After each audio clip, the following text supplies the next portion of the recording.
Hi, it's Leigh Marcus with Properties, and today we're going to be talking about the top 3 questions people want to know about the attorney review process.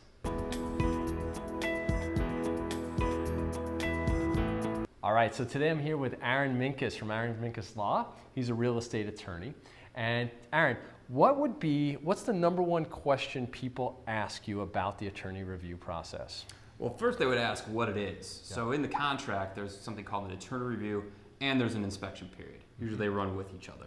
So during the attorney review period, either party can suggest modifications to the contract. They can also request inspection issues as well. And then there might be questions about homeowners or condos associations to try to figure out what's going on with them. So it's a little bit of fact-finding, it's a little bit of negotiation as well. And is it true that the contract is pretty much contingent upon the attorney review process, the whole? It's contingent upon a bunch of things. That's probably the biggest contingency a buyer has. If deals are going to fall apart, it's probably going to be during this attorney review and inspection period. Other main contingencies buyers have: mortgage contingency? They have mortgage contingencies. They have the right to review the condo association, and sometimes people have home sale contingencies as well. Perfect. How long does attorney review last? As long as it takes.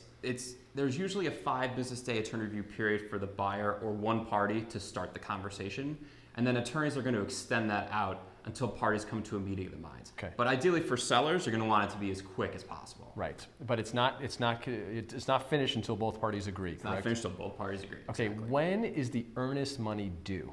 So there's usually 2 installments of earnest money. Usually one is given at the time when the contract's been signed. The other is about 2 business days or 3 business days after all the attorney review and inspection periods. Okay, and then during the attorney review process, is the earnest money refundable? It's completely refundable at that time. Parties are supposed to negotiate in good faith, but if the parties don't come to a meeting of the minds, the buyer gets the full refund of their earnest money. And then after the attorney review process, the listing office holds the rest of the earnest money. Correct.